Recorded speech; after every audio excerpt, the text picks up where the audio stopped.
What's going on, Fandom fans? If you want to skip past the explanation for why there's no video, skip to the 2-minute and 37-second mark, or probably longer now that I'm recording this. Thank you. Hello everybody, Justin Thomas here. I have some semi-sad news. WBTV, even after I released all of the clips that I was planning on using, which I even took the time to edit into a fun montage so the upload wouldn't be for naught, because if you don't make it public, you don't really get an idea of what they are going to flag. I was receiving nothing but restrictions, meaning they were monetizing it themselves and I wouldn't receive any of the money. That would have been fine. And then when I uploaded with my audio, which you're about to hear, my actual voiceover in the clips just taken and put back in order, they have blocked it. I'm fine with not getting the ad money, but I'm not fine with spending the probably about 80 to 90 hours with all the editing that I've done on this project and not having it seen at all. So unfortunately, this is just going to be a podcast and not, WBTV, I know that other large content creators have had issues with this. I can't express enough how much I've gone out of my way to really comply with them. A company like HBO will just monetize the video and you just take the hit. WBTV just does worldwide blocks and it's inconsistent. As I said, if you look, I will link in the information below. It is just mashed up with some silly music and I put a little bit of humor with it. FYI, around 15 minutes into this video, it is all audio that was recorded after I found out of the block. I went back in and added some sections. They're not as positive as the rest of the video, but they're also not negative for the sake of hating on anything. Just so you know, if you notice a change in tone, it's only because I put a lot of work into this. Please consider donating to my Patreon. I put out honest work. I actually take suggestions from my Patreons and make the content they would like to hear and see. Ideally, I like people to be able to see the videos, unlike this one. But in order for me to continue to grow and to have a chance in this crazy competitive algorithm, I really could use the financial support. I don't ask my Patreons or anybody to go fund me to go on vacation or do anything like that. I take a loss on the channel. I use my money for actual programs, all my Adobe subscription, and I would really appreciate if you went down and supported creativity. Just $3 a month is the minimum for the channel, and it would be barely noticeable for you and would be a huge help for me. So enjoy, guys, and sorry again about the video. What's going on, everybody? I'm Justin Thomas. If you haven't already subscribed, make sure to do so. If you'd like to support me on Patreon, make sure to check out the links below. For a small amount of money that you won't even notice every month, you can make a huge impact on my ability to make content more consistently and also to make content of a higher quality. That being said, thank you to all my Patreons, and let's jump into this. To gauge your intelligence on the enjoyment of a series like Westworld is just plain silly. If you liked this last season, that doesn't mean that you're just a smart person and everybody else is dumb. Also vice versa. The status of your intellect does not depend on your enjoyment of Westworld, regardless of what HBO claims. Season 2 has some core narrative issues that could have been easily avoided if a few steps were taken, or better yet, not taken by the showrunners. I'm going to go over these and we're going to do it in a constructive manner. We're not here to necessarily talk about plot holes, even though a few will come up when we are discussing the conflict and inconsistency within characters' actions according to the core values of the characters as we know them to be, which, let's be honest, Westworld is one hell of a hard show to figure out exactly who anyone truly is, especially when the hosts are in such a transitional period. So all we can know is what the series has shown us. The penultimate authority on screenwriting, Robert McKay, states, each fictional world creates a unique cosmology and makes its own rules for how and why things happen within it. No matter how realistic or bizarre the setting, once its casual principles are established, they cannot change those who differ in thought. So let's take a look at the world that Westworld has created and see how seemingly small inconsistencies within the world that you set up and going against your own rules can create crucial flaws in the character's development, characters they need to evoke empathy for. Yes, these are contemporary storytelling methods, but they're necessary. As much as you want to be creative and different, you cannot stray from. You must adhere to simple rules of character development. So let's take a look at what character really means, because a common misconception is character and characterization being essentially the same thing. They're very much in conflict with each other, and you can very much create conflict, suspense, and move your story along with making the characterization of certain characters different than who that character truly is below. Example of this is the characterization of Jaime Lannister in Game of Thrones. His true character shines through a series of events that happens organically, naturally, and even in the show, not as good as the books, yes, but pretty damn good, and was achieved solely through using who they seem to be versus reality, who the person actually is. Writers therefore design characters around two corresponding parts, known as true character and the characterization. True character is a term that implies character's profound psychology and moral being, a truth about the character that can only be revealed when the story backs the character into a pressure-filled corner and forces this character to make choices and take actions. A character's true self can only be expressed through risk-filled choices. So when we won't dive deeply into the inconsistencies with the physics of the gunfire in Westworld, we do need to take into account that there is a lack of stakes on almost every level, but this being one of them, and one of the quicker ones we can cover. The inconsistencies with characters being shot and just being able to continue moving on, as you'll see on screen, and Maeve getting taken down by, I believe, a bullet to the shoulder, are a issue because of this. If a true character can only be seen through risk-filled choices, and you take out risks, you're taking out meaning, and you're taking away from your characters. A world without stakes is a world without character. So basically, Westworld can play with characterization and character a lot. Basic human character be characterized by the car they drive, the career they have, those they choose to have relationships with, and so forth. When the hosts have had all of this written for them, this is a very interesting aspect that actually can allow for twists and turns and true character emerging, such as was beautifully done in season 1 with the misleading characterization of Anthony Hopkins, utilizing a non-linear narrative that actually paid off with true character coming out. Not only did this entertain us, this moved our story along. Essentially, a lot of the decisions made in season 2 take risk out of the picture for the hosts, when ironically and unfortunately, risk should just be occurring organically within the world they have set up. So, are they following the rules that they've set? In my opinion, no. And that's when you get minor plot holes and nitpicks that actually hurt your story as a whole and are more than people on Reddit complaining about your series. Instead of risk, we get a series of inconsistent events for the sake of a twist. Less risk, more deception for deception's sake. Delores runs around for the whole season until the finale, killing mainly Ghost Nation members and claiming others are not worthy of the Valley Beyond. And even if you want to dispute what the Valley Beyond truly is, whether it is the Sublime, the door to the Forge are her eventual destination, the outside world, it doesn't matter, because Delores doesn't have any care for where the hosts end up. She has no skin in that game. She only even makes the decision to put the Valley Beyond or the Sublime into a undisclosed location that supposedly cannot be found after another inauthentic character moment of returning after death, which in no rational, sensible way would have any influence on her decision to do anything different with the situation. If anything, that should have created conflict with Bernard, but instead she chose to save hosts that she had no reason to change her mind about, and it triggered a change of character that put the hosts into what she just called a gilded cage and a false world, but she doesn't hold in any regard whatsoever, much less as some sacred place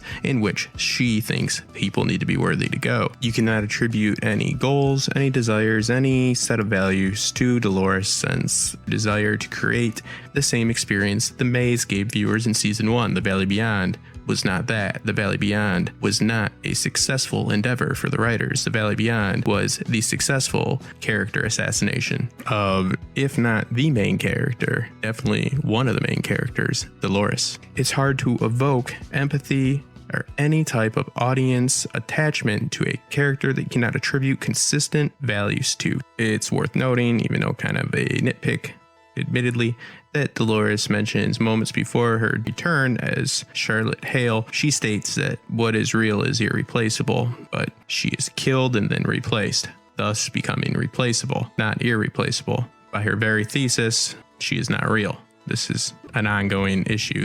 So one of the big arguments against any story flaws is that this is not a traditional story and that it does not adhere to conventional narrative methods, which is, yes, true to a point, but protagonists are main characters. Delores is a protagonist. Bernard is a protagonist. Maeve is a protagonist. Protagonist is not synonymous with good. It's not synonymous with hero.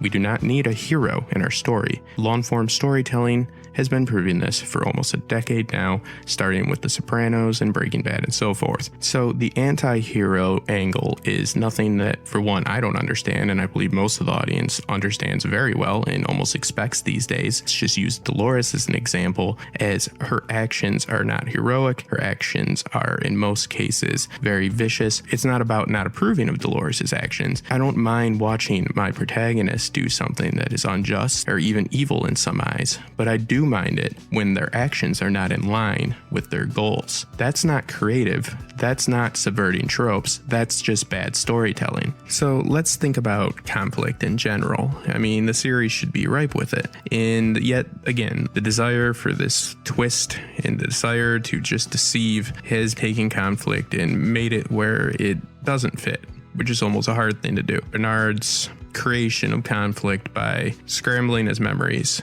because he is just going to be extra cautious in case the spot-on security, the QA, which we will discuss in a moment, checks it. They don't. They don't check his memory. But who does check his memory? Elsie. The one person that shouldn't be checking his memory and seeing this because, again, we're not here to nitpick, but Bernard's actual scrambling of his memories was only done after the death of Elsie is actually done because of it. If you're going to go by facts, the signs are happening far too early. He shows none of the signs after the gunshot wound in season 1. There is ample time with him, and it's inconsistent, and I think you have a duty to earn the suspension of disbelief. When dealing with external and internal conflict, you must take into consideration we have organic opportunities in almost all of our main cast, Maeve, Bernard, and Delores, who are plagued with so much internal conflict by the very nature of the host that the external conflict, meaning our antagonists who are weak, don't need to be that strong, on account of the large amount of internal conflict making any sort of external conflict that much harder to deal with for our characters. So this season's inability to create stakes that seem worthy of the characters' actions are even more of an issue. Season 2 almost forgoes all internal conflict, a missed opportunity to actually justify their one-dimensional antagonist, but yet all they do is promise conflict. When it ensues, the hosts almost immediately always overcome what should be a Everest-like feat, even with these antagonists being one-dimensional and incompetent. Not only are we dealing with a situation where we have unnecessary deception, this is overlooking the most interesting aspect of Westworld, witnessing the rise of the species. We just witnessed numerous examples of rule breaking, like show don't tell, with your QA claiming to be the best at every moment, parachuting in one after another. We will see the Delta team parachute in. They will, like all teams that have come so far, talk down the Stubbs. A mere episode later, we see their demise. They're overcome easily, they're taken just like everybody else, and just like all the other security teams, seem to underestimate them at every stop. But even with this lack of external conflict, if the show just focuses on its actual core appeal, which is the internal struggle within these characters, these incompetent dopes could still stand up to scrutiny. When we're on the topic of having one-dimensional characters suit a story, this is not uncommon. There are many characters within a story that are going to be one-dimensional, or at least not very complex or layered. These characters are utilized to increase the dimensions of your focus, of your main characters. It's fine to have a one-dimensional character in service of a three-dimensional storyline or three-dimensional character. It is not okay, however, to do what Westworld has done and convolute a whole season dedicated to hiding one moment, the body switch of Charlotte Hale with Delores. This is not okay. This is using your three-dimensional character to not only service a one-dimensional storyline, but to make it worse, Westworld Season 2 doubles down. That only utilizes a three-dimensional character to service a one-dimensional storyline, deteriorating her character in service of concealing that one-dimensional plot point. The Charlotte Hale, Delores, body switch. When you're looking at Delores as a character, you cannot discount the Wyatt aspect. She is just as much Wyatt as she is Dolores Abernathy. She's just as much the murderous killer as she is the wanderlust sweet farm girl. She very, very plainly states this when she's repeating some fan favorite lines from season 1. But that's fine. That's good. And who's to say which one should win out? I mean, obviously, the Wyatt wins out. Evan Rachel Wood did reveal that she speaks in her southern accent when playing Delores, and when playing Wyatt does not. Stiffens her shoulders. She is walking around with stiff shoulders and pretty much no southern accent throughout the whole season. You can count on maybe one hand how many times she is acting as Dolores Abernathy. And I have no issue with that. But the problem is the actions of Delores, Wyatt, whatever you want to refer to her as, don't match Delores nor Wyatt's goals. It's not in sync, again, in service to conceal that one-dimensional plot point, the big reveal. When this revelation is inconsistent or just incoherent at the very, very least, it is a big issue because we have to remember that season 1 was all about the characters getting the ability to figure out who the character was. The most interesting aspect of looking at gained sentience is not how do you get the ability to make decisions, is what do you do once you have the ability. This is what this season was supposed to be about, but instead we get this. This is what I'll call a Rambo situation. I feel it is a perfect metaphor. Rambo 1 is a perfect example of characterization versus character. How you utilize that to have a character revelation that is fantastic and compelling. For example, Rambo in First Blood was depicted as a Vietnam burnout, a loner hiking through the mountains seeking solitude. This is his characterization. There's a sheriff that is for no reason other than just high levels of hate and testosterone provoked him, and out came Rambo, a ruthless and unstoppable killer. His true character is revealed. See, and again, that is a good example of your sheriff, a one-dimensional character, servicing your dimensional character. Not all characters have to be complex and layered. But once Rambo came out, just like once Wyatt came out, he wouldn't go back in. In every sequel with Rambo, he has characteristics of superhero. Came off as more of a cartoon character than a dimensional character of the Vietnam burnout suffering from the war that was pushed to his limit, and with his back against the wall, true character came out. There was no arc in the rest of the Rambos. He stayed Rambo. And once Delores was pushed to the limit, we have nothing else but Wyatt. That would have been fine.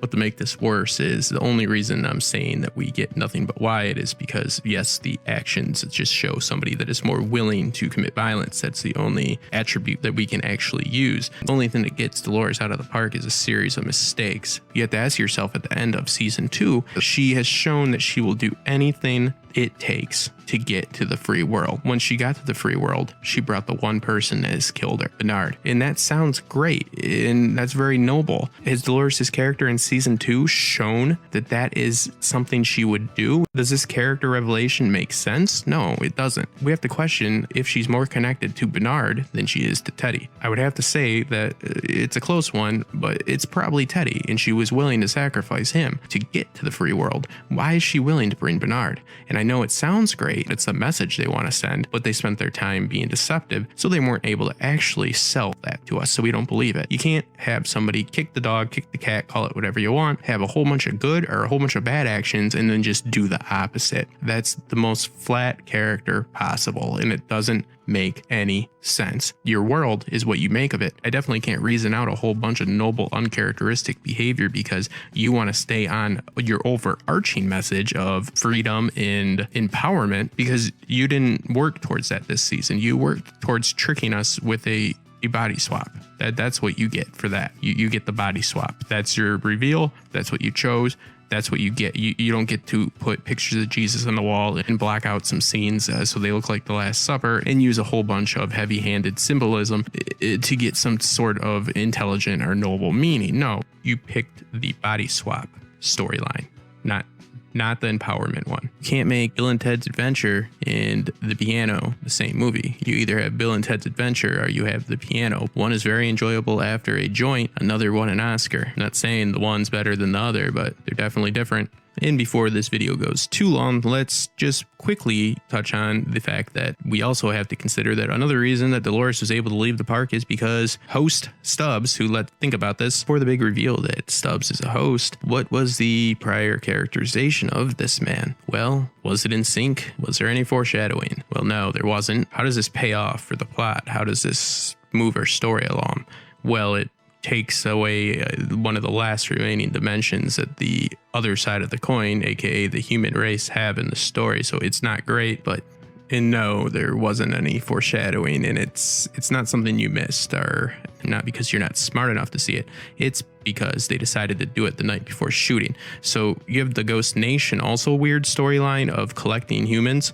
Those actions are not in sync with their desires and goals, so they should not be in the season. Again, you cannot have scenes of actions that aren't in service of your actual characters' arcs, their desires and goals. You have to tell your story within 10 hours. You can't tell a different story. So why was Stubbs with Ghost Nation? They weren't hurting the humans, only the hosts, and they didn't hurt Stubbs. It's because the writers didn't write that into the script yet. They didn't mind it was in conflict with what they had set out already in that characterization of Stubbs. They could have done some really fun things. And also the whole scene with Ghost Nation as well only makes half sense if Stubbs is not a host. They could have salvaged a little bit of it. And that was a moment where Stubbs, he is pretty much a victim of Ford. So all the stakes for Stubbs have now been taken out of the picture. You see the issue? Again, no stakes, no risks, no decisions are made that actually mean anything. Nobody has any consequences. The one character other than Akichita and Teddy that we're looking to not see is somebody that we know we will see for a fact, because they told you right away with Maeve, you know you're not going to have her actually die. They make sure to heavy-handedly put in some dialogue there, but they don't even give the proper send-off to especially Akichita, because again, I'm sure they didn't put much focus on that character or really care too much, because they're such as Akichita, somebody that was really a character that fleshed out all the plot holes that were present before, but just toss them to the side. After Doppelbots, that's an interesting aspect. That's a narrative on narrative, a story on stories, something Westworld did very well in season 1. They're gone because they're not part of the silliness. You have to really start to think of what type of story of empowerment are they trying to tell if all the opposing forces that are stopping hosts from being empowered are just being thrown away or becoming hosts themselves for no reason other than shock and awe, are just becoming one-dimensional. It's not winning unless somebody else loses. It's a quote directly from season 1. Who's losing? Carl Strahan? Or name one of the other QAs.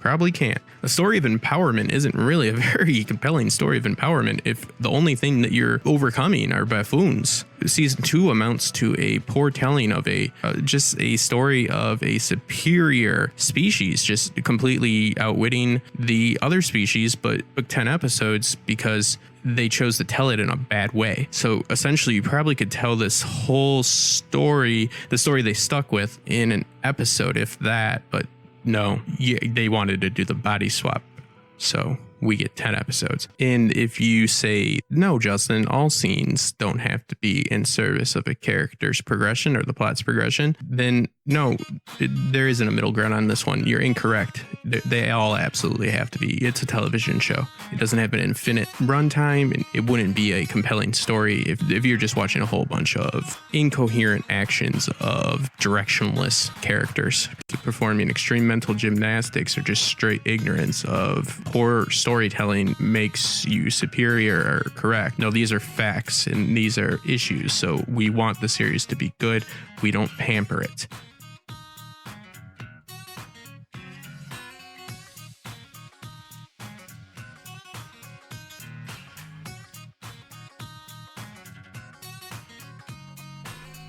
If the story you're telling is literally the story you're telling, you shouldn't be telling it. It's a saying amongst screenwriters, and it's something to think about. And when seeing a lot of heavy-handed symbolism and a lot of heavy-handed empowerment, you need to consider this saying. Think about what the show's really about, and think about the medium in which they're conveying it. It's very clever. I've spoken about this before. You could easily do Westworld without any hosts, robots, whatever you want to call them. It's a story about the disenfranchised, the overlooked, the abused. It's a story about empowerment. So when you spend so much time deceiving your audience and try to slam in all of your message at the very end, it comes off terribly bad because you didn't spend your time telling your story, and then when you did tell your story, you told it too literally and you told it too heavy-handedly.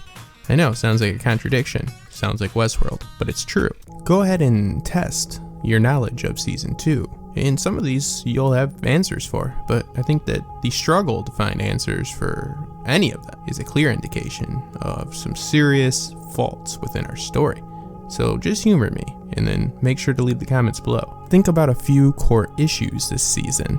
What happened to the encryption key, or was it a data package? Do you really think that a question that nobody's ever asked before is a question of immortality? That is a question that has been asked since the dawn of man.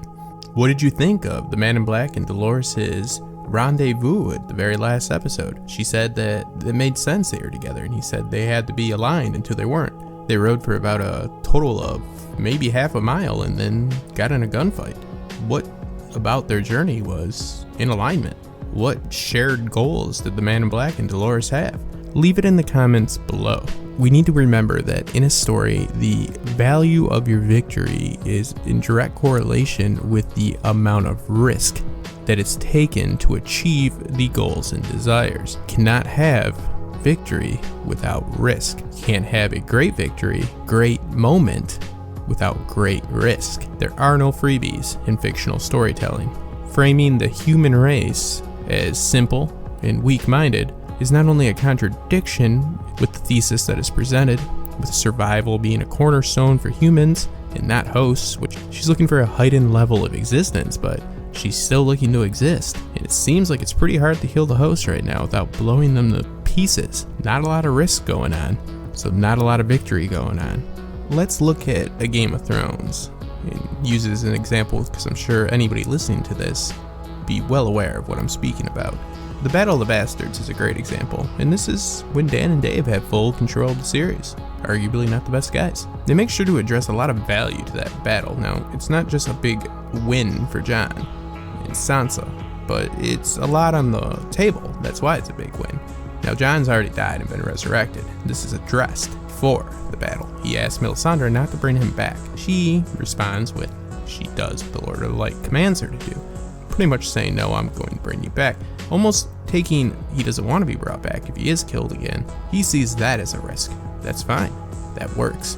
They're actually using a subversion of the trope since he's already been brought back, and it seems like it wouldn't be out of the question to be brought back again with other characters like Beric in the TV show and Lady Stoneheart and so forth in the books, that you might be true. So death might not be a huge risk for Jon at this point, but he expresses a clear desire not to be brought back.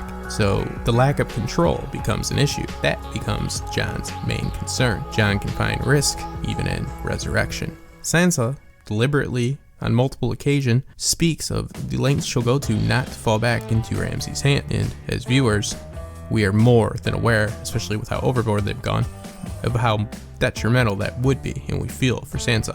The losing of this battle is not just the losing of Winterfell. It is not just the loss of life. Let's face it, at this point we only care about 3 known characters that we can name in Jon's army. I mean, yeah, we have compassion for the Northerners, but at a base level, let's face it, there's a lot of red shirts in here. We don't really have any investment in them.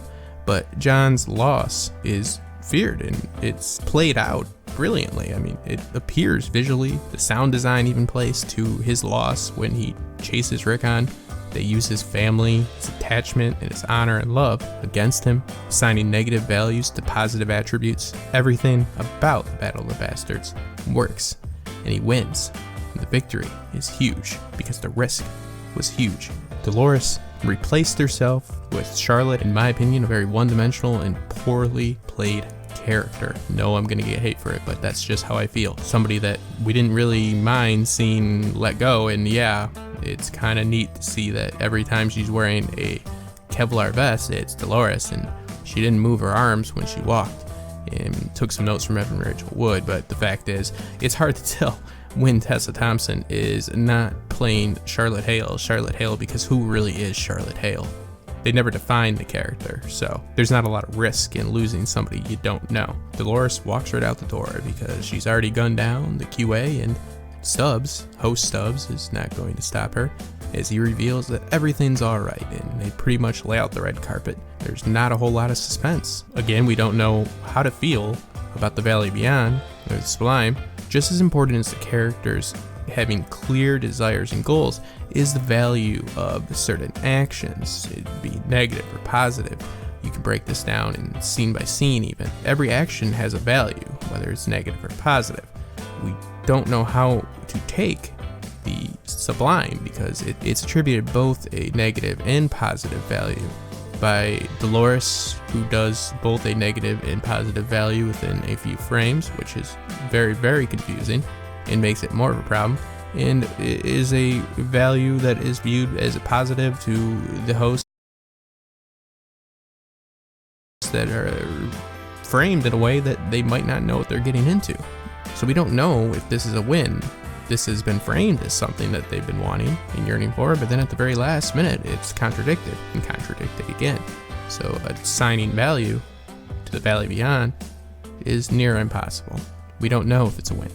So the fact that the showrunners don't know who exactly Delores brought with her themselves, they've admitted this, is a huge red flag for me. They have a 5-year plan for this series. How could it not be crucial that they know who she's brought? Imagine if in Game of Thrones, we'd use it one more time, that George didn't know which Starks lived or died. And this is actually worse because percentage-wise, the main characters that she can possibly contain inside of that purse are about 40% of your main protagonists. They don't know what's going to happen with 40% of the protagonists that are responsible for moving your story along. I'm begging you, Nolan and Joy, all you gotta do is stay off of Reddit, write the story you want to write. Don't worry about tricking us. We knew the Man in Black was William in season 1, and the reveal of the maze as just a toy was very, very rewarding.